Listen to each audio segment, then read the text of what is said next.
For the introduction, and good afternoon, everyone. I realize that I am the only person standing between you and dinner and drinks, so I will try not to be too terribly boring.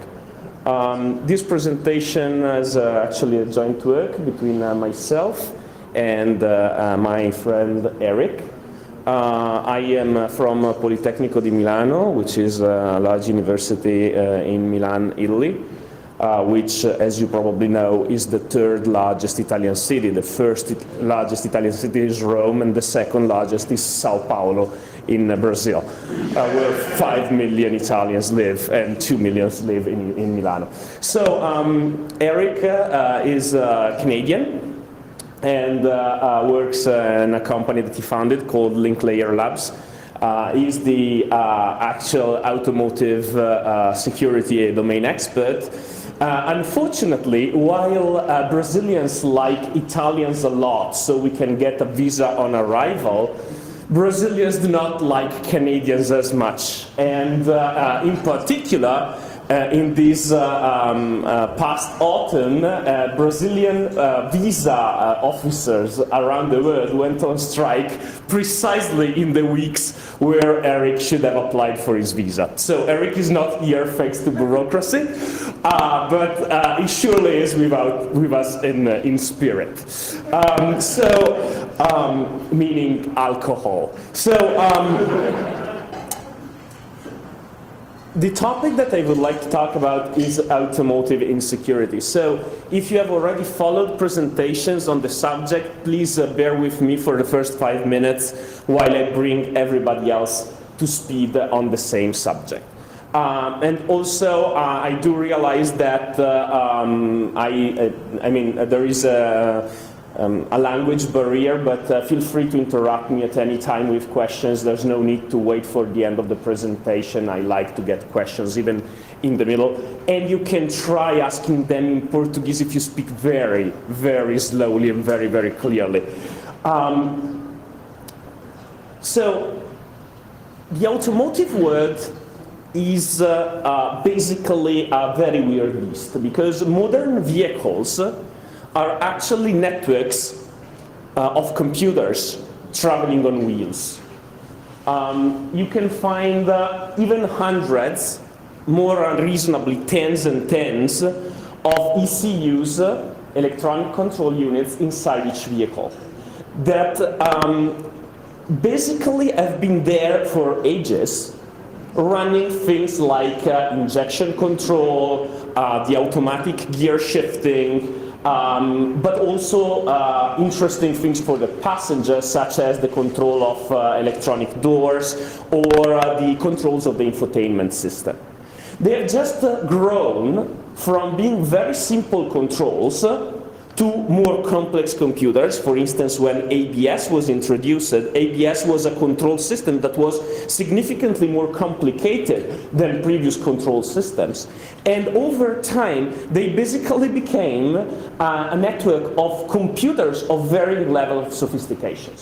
Starting from the infotainment unit in front of you when you enter a modern vehicle, which is by all means an all-purpose computer, running some versions of software that can even play videos, they can host the games and do different things. If you happen to, for instance, board a Tesla, the most prominent feature of a Tesla is an enormous video screen which runs your browser, it allows you to connect to the internet, and so on and so forth. But also all of the ECUs that you don't really see have become more complex, and they are actual computers. So this is interesting because this obviously opens up the question about the security of the automotive network, of the network of these computers that runs through the car. And this network can take the form of different types of protocols. You most often will hear me and other people that talk about automotive security talk about CAN, Controller Area Network, which is kind of the dominant standard. So when I'm talking here, sometimes you will hear me talking about CAN, but most of what I say applies also to other standards that are used in automotive. There's another standard called the LIN, there's another standard called Automotive Ethernet, which is very similar to the Ethernet that we use in offices and buildings. But whatever I'm talking about applies across the different networks, unless I say specifically something to the contrary. So actually, what is the most common, the most famous type of cyber attack, of electronic attack against cars? Theft. Most of the modern cars cannot be really stolen unless you bypass a series of security protections. These security protections have been bypassed for ages. We have never thought of that as a cyber attack, but it is actually an electronic digital computer attack.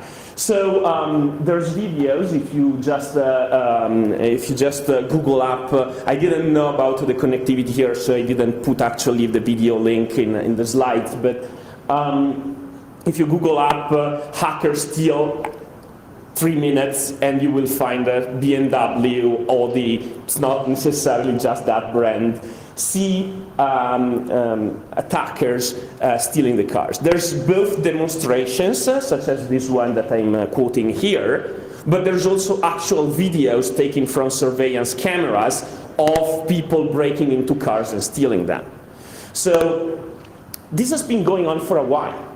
We never thought of it as a computer security problem, but it actually is, as I will show later. Then, a few years ago, I was actually lucky enough to catch the very first presentation on this. In 2010, at an academic security conference called the IEEE Security and Privacy Symposium that takes place every year. Now it takes place in different places, but it used to take place every year in Auckland, so you will hear computer scientists such as myself call it Auckland for short. In this conference, a group of researchers from University of California, San Diego, led by Stefan Savage, who's a famous colleague working there, presented a first analysis of how you could control a vehicle, a car, by accessing its network. So they basically created this software that they called the Car Shark, like Wireshark, but for cars. And showed that if you connected to the CAN, to the network of the vehicle, you could control all sorts of critical equipment. Why? Because the equipment would believe anything that you told it. So long story short, during scientific conferences, it's not as relaxed as hacker conferences. You have people that raise their hand and try to ask difficult questions because they want to verify or to help actually challenge the solidity of what you're presenting. It happens also in hacker conferences sometimes, but we are more relaxed usually. And we also get feedback and critique much better than most academics, by the way. So, one of the critiques was, okay, but you demonstrated us that the car can be taken over if somebody connects to the network of the vehicle. That's kind of lame. You should show us that somebody can do that without actually connecting physically to the network of the vehicle. Lo and behold, in 2011, the same group presented a way to compromise a vehicle by giving the owner an audio CD with an MP3 player track that was malformed and would exploit a vulnerability in the reader, and from there access the CAN and do the same stuff that they had done in 2010. So that was the first original set of papers. You can still find them. The group is called AutoSec, and it's autosec.org, like automotive security, autosec.org. You go there, you can download the papers, and they are beautiful papers. Some of the best scientific papers in our field. Then, a few years later, a couple of researchers called Charlie Miller and Chris Valasek, that I'm sure you know better because they are more from the hacker background, at different conferences, starting from DEF CON and then at Black Hat in different editions of conferences, replicated first the same type of attacks. And then, in the last couple of years, they showed something different. They showed that you could actually do the same thing without ever touching the car, just from remote. Why is this possible? This is possible because on most automotive networks nowadays, there are components that connect remotely. So for instance, if you have a very modern car from a Mercedes, you have, usually in any vehicle from Mercedes now, you have a button that if you click it, will connect you with a call center, transmitting data from the car to the call center. That data, that unit that connects you to the outside, is connected to the CAN. So there is an interface between the inside of the vehicle and the outside. Moreover, if you have any vehicle manufactured in the United States, most often you can have an option that is called OnStar, that is basically a remote assistance, a remote maintenance feature. This has the same thing. It has a modem, it has a data modem inside connected to the CAN of the vehicle. I don't know about Brazil, but in Italy, for instance, there's a lot of insurances that will give you a black box to put in your vehicle. It's basically a small device, a small embedded device, which has an accelerometer, a GPS, so that they can track the vehicle if stolen, they can check what acceleration the vehicle was subject to in case of an accident. And some of the measurements that this thing takes, it takes from the CAN, so it's connected to the CAN. Okay, so in most modern vehicles, there are devices that are connected to the outside and connected to the CAN. And this is what was used in the very famous experiment by Walasek and Miller, where they took control of a Jeep that was actually being driven, and they basically were able to control it from a remote. And last year, and this year, they presented research where they showed that they were able to do this even when the vehicle was actually running. So for safety reasons, not for cybersecurity, but for safety reasons, many of the ECUs will not allow you to do some types of operations, typically operations that are required for testing or for reprogramming, cannot be run while the car is moving. While the car is moving, the ECUs are in a state that don't allow you to do several types of things. But they showed that you can actually bypass these safety features and so reprogram some of those equipments even if the car is moving. This is another example of a hack found by Troy Hunt, who is another famous researcher, that showed that he was able to take control of Nissan Leaf cars everywhere by just knowing the vehicle identification number, which is a very long string of digits, but it's not meant to be a secret. It is being used by a lot of vendors as a secret, but it's not meant to be. So in some vehicles, this secret appears like printed in the window of the car as a mean of identifying the part. So it's not, because it's not meant to be a secret. It's meant to be something that is, you cannot see a car passing by and guess the VIN. But if you are targeting someone, you can actually find out what that VIN is. So basically, what are the attack vectors that I have talked about and that we have seen in the last 5 years? Well, we have seen some attacks that require physical access to the networks of the vehicle. And here, let me disabuse you immediately of a misconception. It's not so difficult to access the network of a vehicle. First, you can have scenarios such as the malicious mechanic. If you bring the car for maintenance, whoever does maintenance, but you know, who does maintenance has a lot of ways to alter your car, which do not entail reprogramming the ECUs. But for instance, whenever you connect an aftermarket part, the black box, the insurance black boxes that I was talking about, those are not manufactured by the manufacturer of the car. They are not official parts. You connect them. Nowadays, there's a lot of parts that require you to connect the aftermarket part, something that you bought in a supermarket, to the so-called OBD2 port under the dashboard of the vehicle. Each vehicle must be equipped, due to some regulations that I will not go into detail, with an OBD2 port that is basically a port that allows diagnostic access to the vehicle internal network. That is required to be there, among other reasons, for competition, in order to avoid Mercedes or Audi making you go only to a Mercedes shop for maintenance. If you have an OBD2 port open, most mechanics can attach an instrument, of course, the instruments that the OEM gives to their own dealers are better maybe, but they can attach an instrument there and read data from your car. But this means that any aftermarket part that connects there has an unrestricted access to your car's network. Also, in many ways, cars are predicated on the assumption that if you get into the car, if you are inside the vehicle, you are authorized. The security of vehicles start with perimeter security. If you are inside, you are supposed to be authorized. That's why the OBD support is really available, because if you are inside, it means that you are authorized. But this is not true. This is not true anymore. Think of car sharing. Think of rentals. It has always not been true, but rentals are a different thing. Car sharing is a much more dynamic episode where you can be almost anonymous in having a car and using it, and you have access to all of these features. Many of those lines, those CAN lines, are physically accessible from the outside.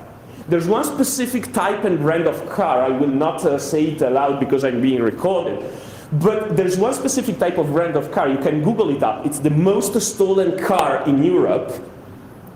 And the reason why it's the most stolen car in Europe is that you can break a specific part of the car and access a CAN line behind this part of the car and reprogram the car so that it opens and it starts. So physical access to the networks is not so difficult in a vehicle. But of course, the much more scary part comes when you can wirelessly access the vehicle, either from locally, because there's Bluetooth access, or because there are sensors on the vehicle that use a radio access. So they can be used to access the vehicle for a short distance. But then there are GSM combiners, GSM modems on many vehicles that can be accessed from really remote, from anywhere in the world. Like in the Nissan Leaf app by Troy Hunt. He was able to control features of cars regardless of where they physically were. Many cars nowadays have a mobile application that you can install on your phone and even remotely control some parameters of your car. Those applications, how do you think those applications work? The cars are connected to the internet in some way or another, right? You had a question? Yeah, in modern times, usually, CAN bus is this service for, and when it's connected to CAN bus, in modern times you have a CAN bus route which is stricter Sure. request, and you actually can connect to just like directly. You can connect, for example, to the brakes controller. I will get to that. Can I answer your question during the presentation? Because I get precisely to that point. Well, it's CAN bus. Yeah, that's precisely. So the attack vectors are many, and if you look at it, the attack narrative, what happens in the attacks, is always the same thing. It's always the same thing. Find vulnerability for access. Either you access the car physically or you find a wireless device that has a weak controls. Compromise that. Once you are on the CAN, once you are on the network of the car, you can talk to all the devices on the network, and the devices on the network are built and programmed believing that nobody else but the car's ECU are going to be on the network. That's something that if you design for a living networks in office environments or enterprise environments, it's something that should basically erase the bumps on your skin. Because that's precisely what you don't do. You don't assume that your network is completely attacker-free. You try to segment the network, you try to build each single thing so that it can be a little bit resilient to some attacker being on the same network. Cars network are built thinking that no attacker, no unauthorized entity is going to be on the network. So if there is a message running on the network saying A, all of the ECUs will believe it's A. They will believe it's authenticated. Some have built-in resilience because sometimes an ECU may break. So there is some built-in resilience because of safety.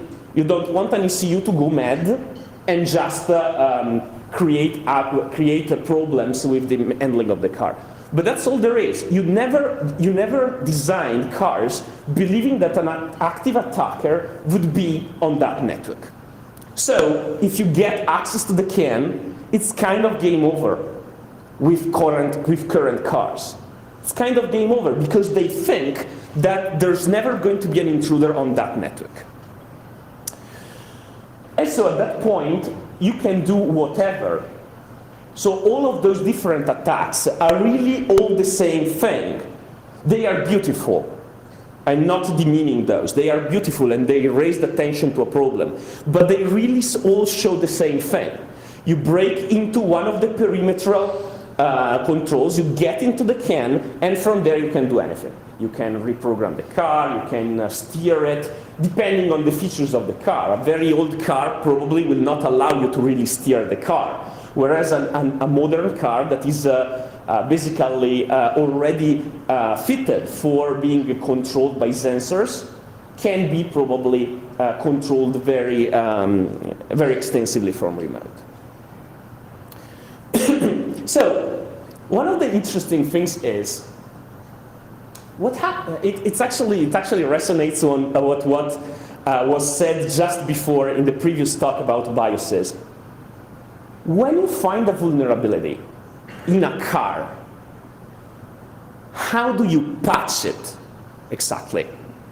So Fiat Chrysler, the guys from the hack on the Jeep, came up with this.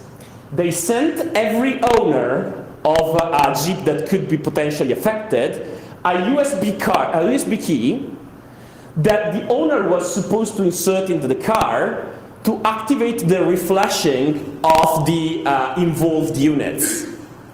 Can anybody spot why this is a terrible, terrible idea? Because we are training users to receive in their mail a suspicious-looking USB key with a program that will actually rewrite the firm of the car and plug it in, no questions asked.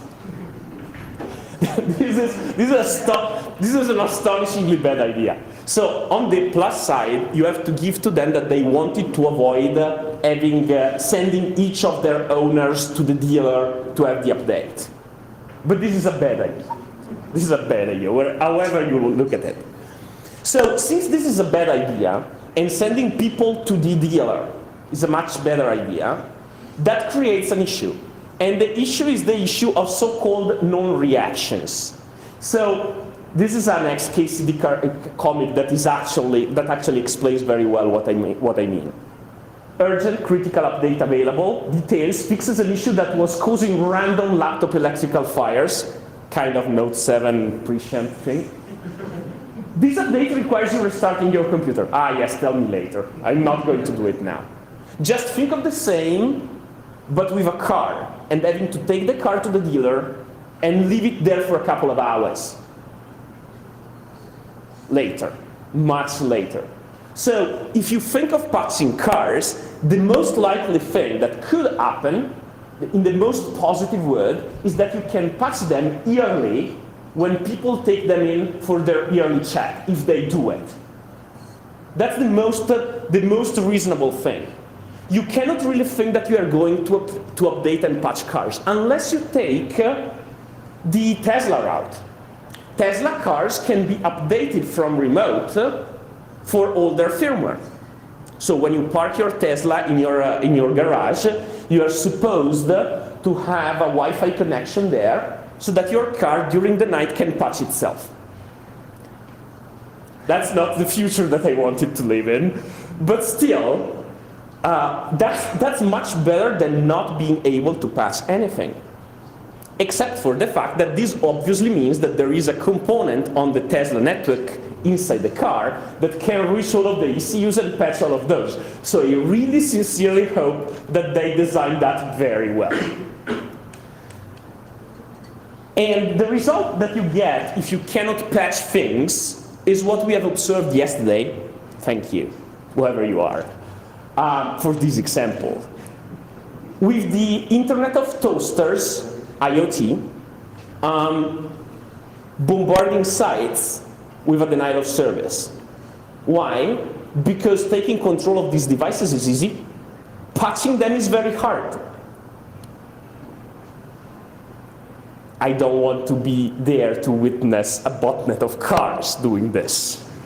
So, in summary, what we have shown until here is we cannot rely on patching the single vulnerabilities because A, we will be at that for ages.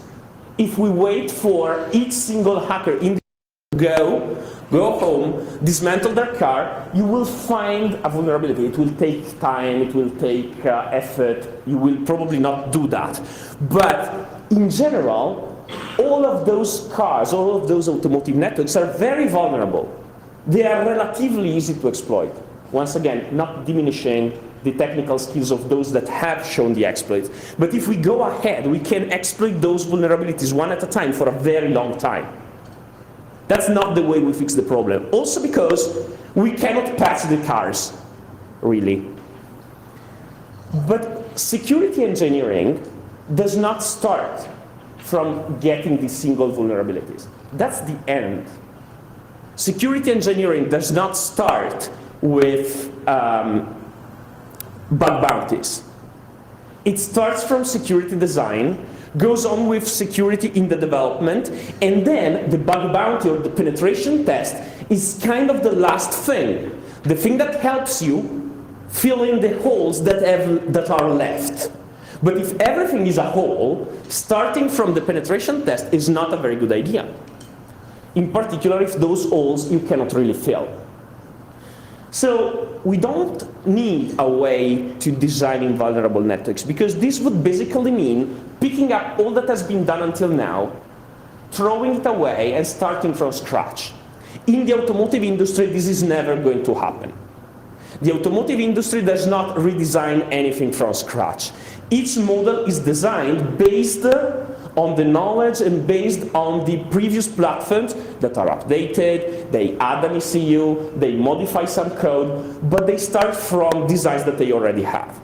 So what we need to do is figure out a way to model the risk, understand which are the components on those networks that need to be fixed, and give to the automotive industry the specifications, the blueprint on how to do the same things, not securely, because security is not a state that can be attained. You cannot make a network secure, you cannot make a computer secure.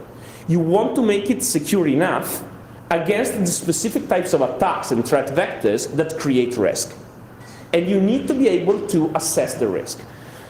So basically, what we wanted to do was create a risk assessment process that we could teach automotive designers in order to make them more security aware. Because these people are not cybersecurity experts. There's a handful of people in the world, I can name them and I have them on speed dial in my phone, that can understand both cybersecurity in depth and automotive in depth. Most of the people that have hacked cars are not automotive experts. So there are some things here and there that they lack in their understanding. They understood them over time because they studied it.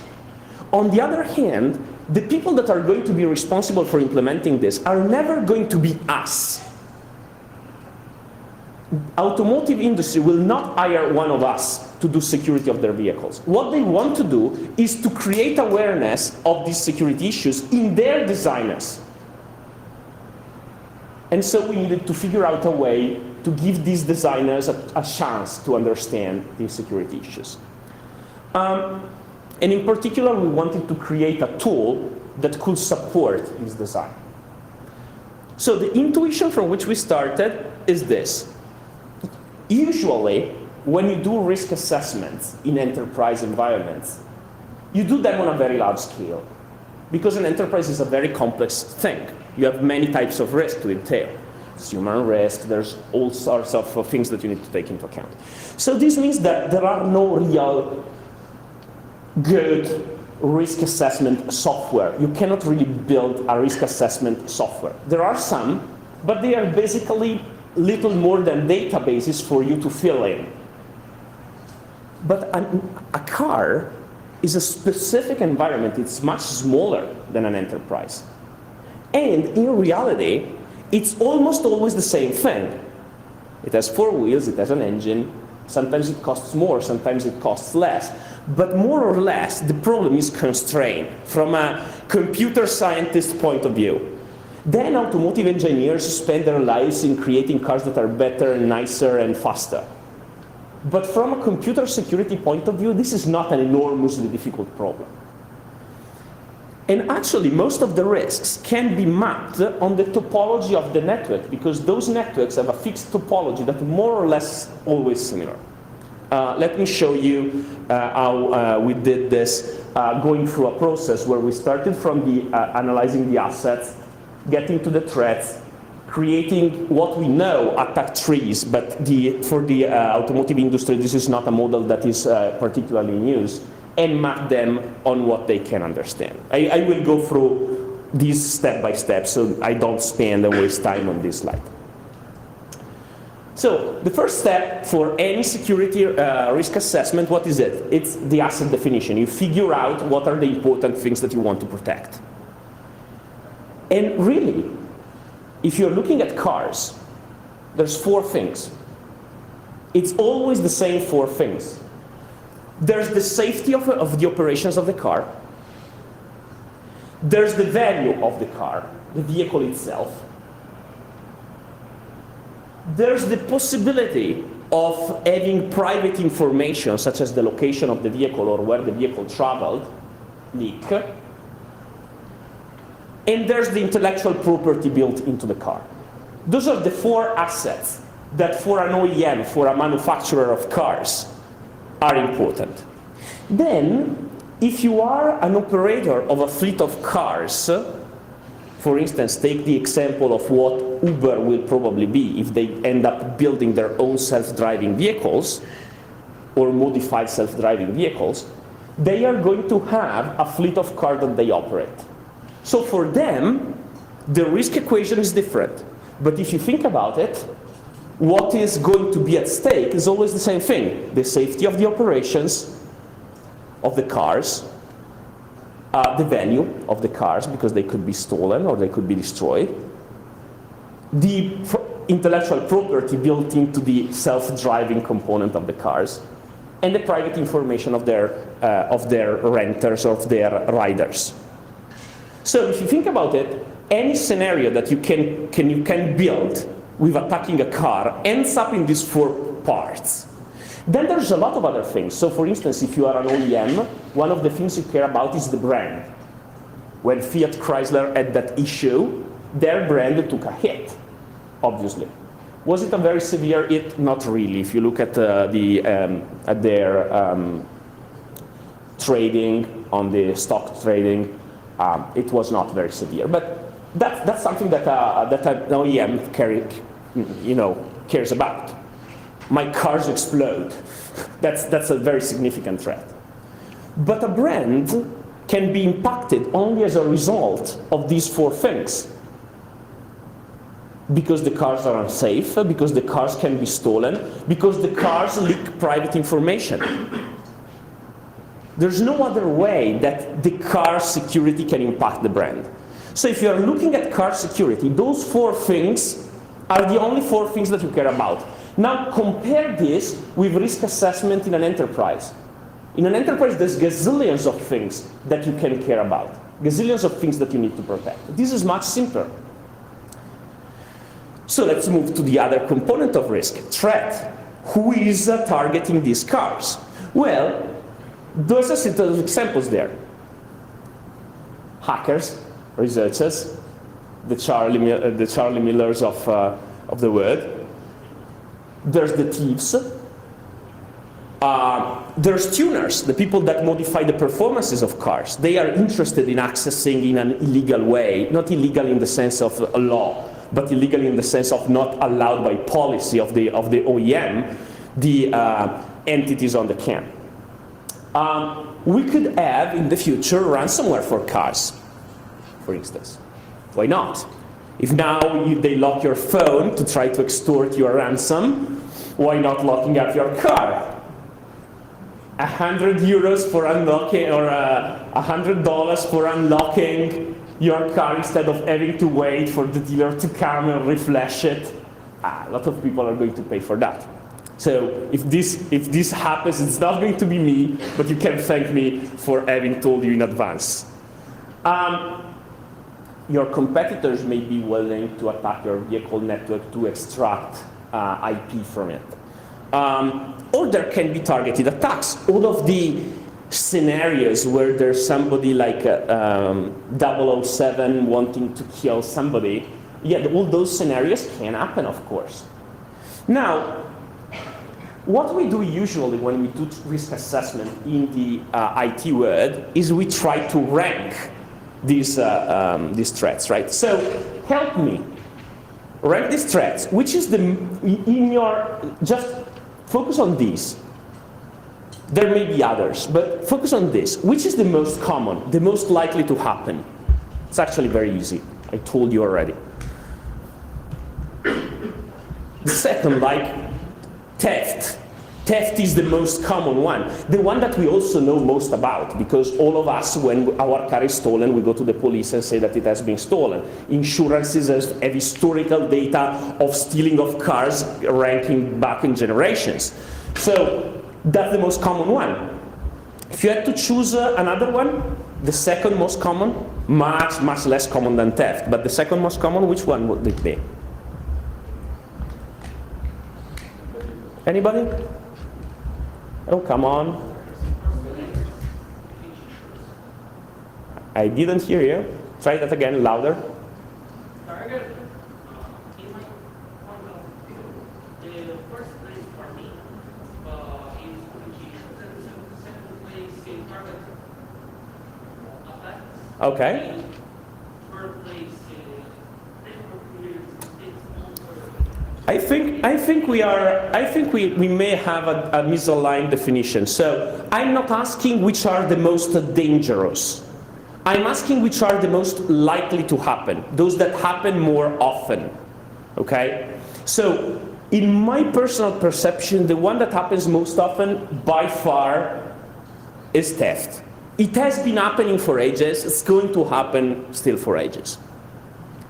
Maybe not so much in the future. So if in the future we go towards a model where people, instead of driving and owning a car, just share the cars, hire the cars for a moment, then you will not steal the cars because there's nobody to sell them to.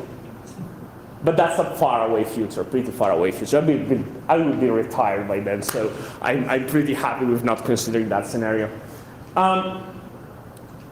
The second ranking, you can debate it.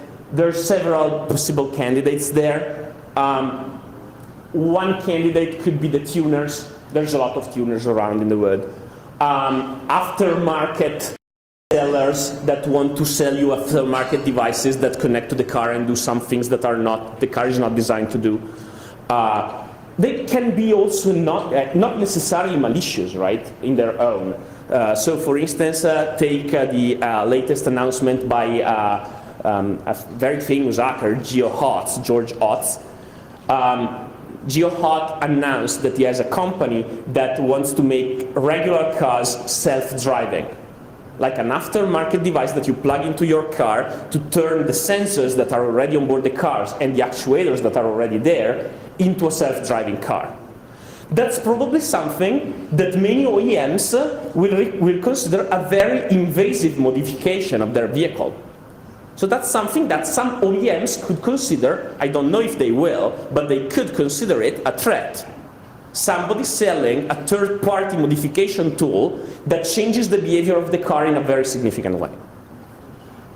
A competitor is a very potential threat, and I think all competitors study each other's cars. That's an open secret.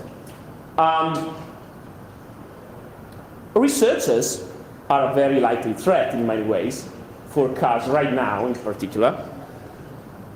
So really, the actual cybercrime, non-theft cybercrime, is pretty low in the list, in my perception. I may be wrong, you may correct me, but in my list it's pretty low. And even lower, there's targeted attacks. Is this always true? Not really. If you are, for instance, I don't know, Ferrari or Maserati, one high-end luxury car, you may have a division that creates cars for instance, chiefs of state, or you may be a vendor that sells some types of vehicles to the military. In those cases, those priorities may be shifted. But for a general non-luxury car, this is more or less a reasonable ranking. Right now, tomorrow it could be different. This is an issue, because if tomorrow, for instance, ransomware becomes very, very likely, then our priorities in designing secure cars shift.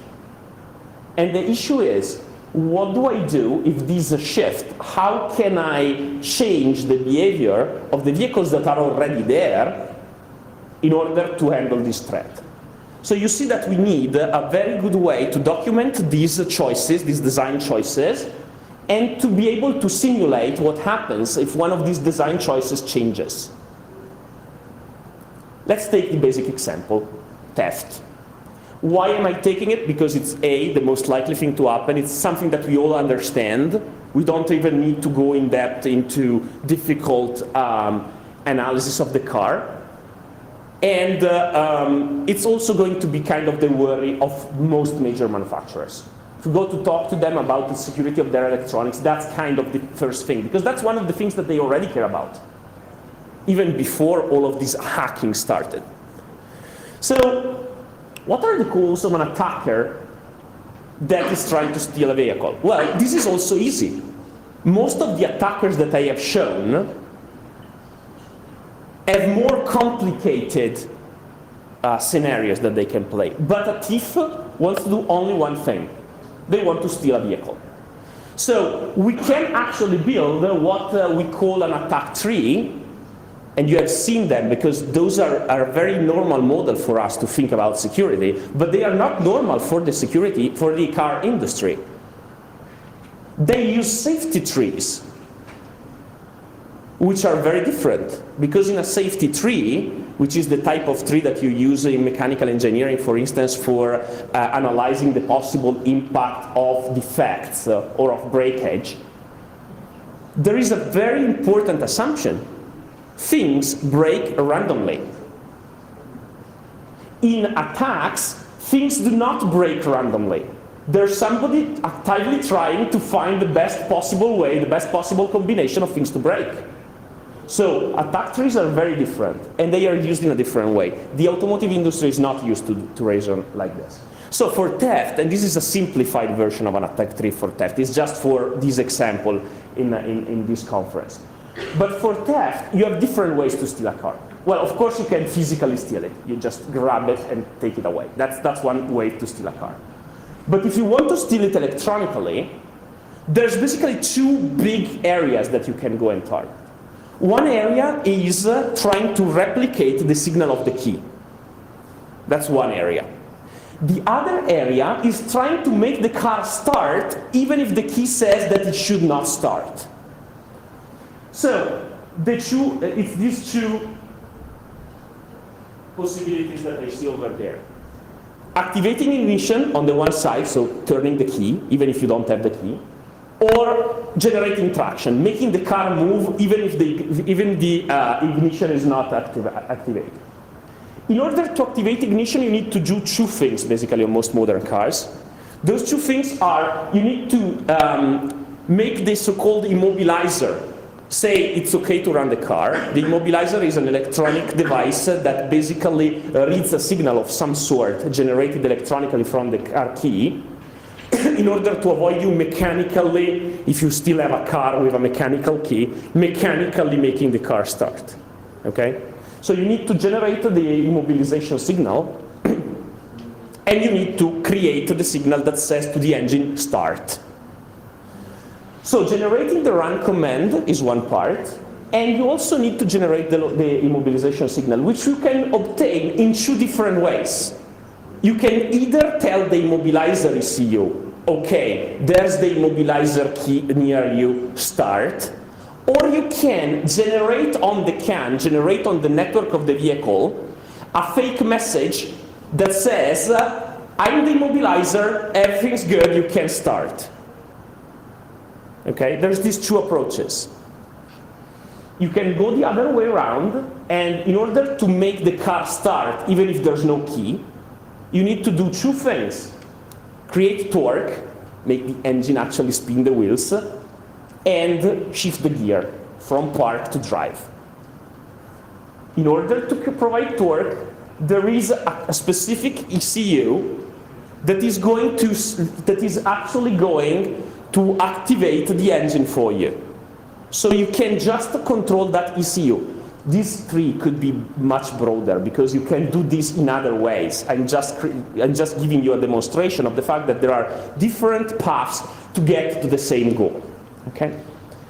Now, a network of a modern vehicle, this is a 2010 vehicle that I will not name because I don't have the permission to name what it is, and it's sufficiently anonymized that it doesn't really look recognizable. Oh, by the way, all of the things that I'm showing, the graphs, are not generated just for this presentation. They come out of the tool that we are building. So this is a vehicle represented along the different portions of the CAN network and the different entities that are connected to those portions. So all of those ECUs are the same ECUs that are involved in this attack tree. So we can basically map what the attacker needs to do onto the CAN. So this is the attack tree, that's the CAN. So for instance, if we want to go and proceed by activating ignition, we need to do both of the things that are down here. Either of those goals, generate the immobilization signal and generate the run command, can be obtained, well, generate the run command by sending the run command, so by controlling the PCM. The immobilization signal can be sent either by controlling the immobilizer or by transmitting the immobilizer go signal on the CAN.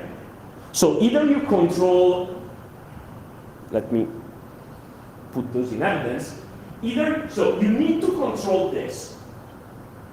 You need to control this in order to obtain this goal. Plus, you can either control the immobilizer or just control the CAN, control CAN C, because if you control CAN C, this is the immobilizer. If you are here, you can just say, hey, I'm the immobilizer, start. Okay? So you have two different ways to do this. Either you control those two components, or you can control these two components. Either of these is going to satisfy your need for a new vehicle. Or alternatively, you can go down the other part of the tree. So you want to provide traction, you want to provide torque and shift the gear. In order to create the torque, you need to control the TCM. In order to shift the gear, you can either use the TCM and basically enter the drive gear as if it was selected by the drive gear, or you can request the change, which is what the TCM is going to do. You can do that by controlling the other ECU that is physically controlling the gear. Or if you are on the CAN, you can just say, hey, somebody has requested this car to go from park to drive. And since nobody authenticates CAN messages, that's also going to work. So you have different ways to do it.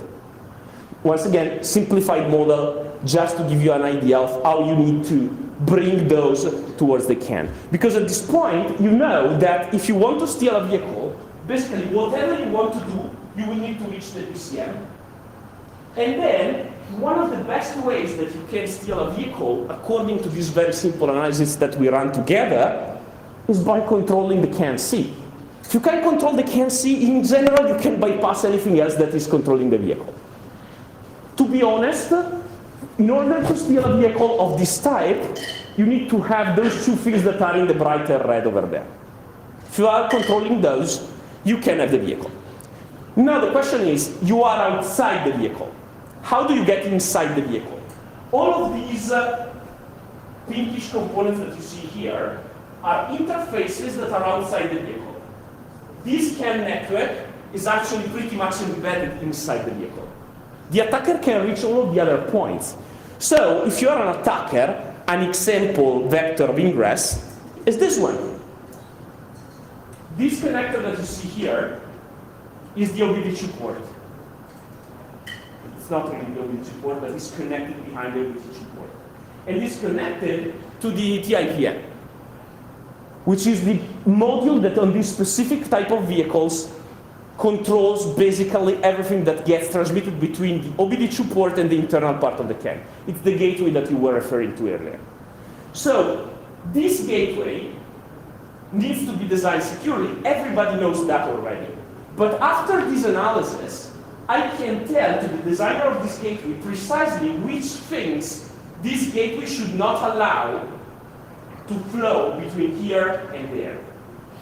I can also tell the designer, for instance, if he's designing an intrusion detection system for the CAN, which is something that most automotives are starting to think to put in there, but they don't know which attacks or which types of messages they need to be scared about.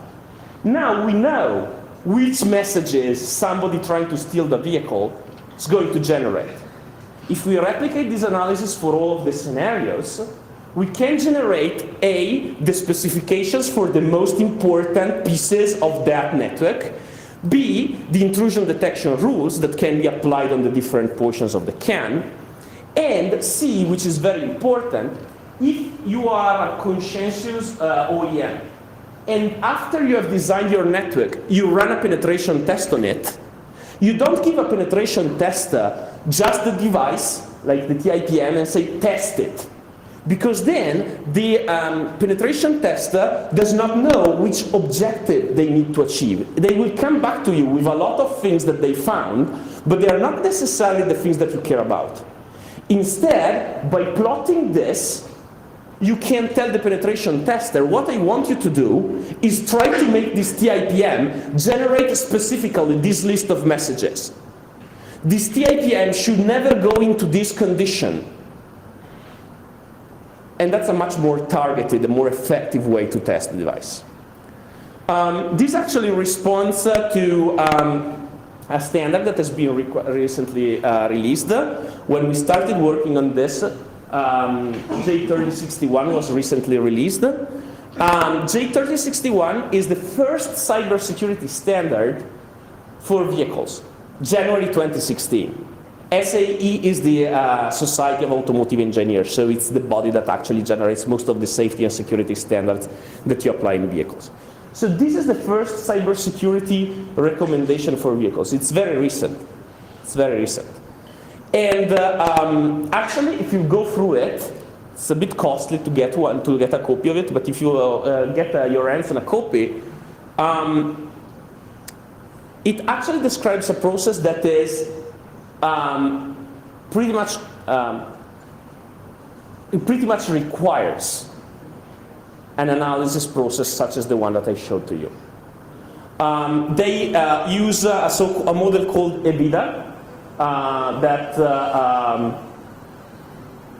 basically specifies a series of severity classes. I'm not going in depth into this, but if you look at the titles of those columns, you will see that they are different from the four assets that I showed to you beginning: operations, vehicle, private information, and IP.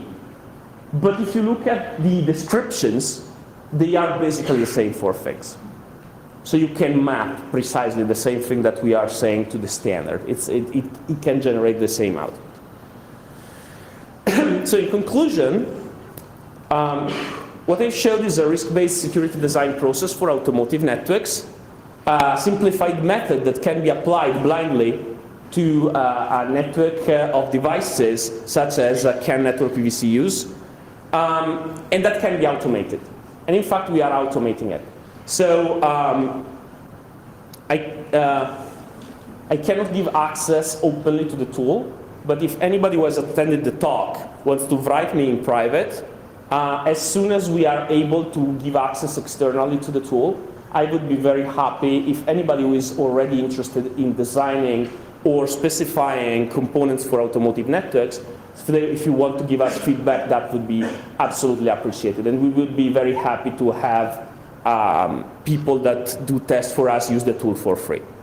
So that's going to be free access for anybody that wants to contribute from the community point of view. Thank you very much for your attention. If you have any questions on cars, you should probably ask Eric, but I will try my best. And if you want to give us feedback, those are our email addresses, and those are the Twitter handles, so you can heckle us on Twitter as well. Heckle Eric, he is not here, so for me you can do it in person, for him just tweet to him. Thank you very much.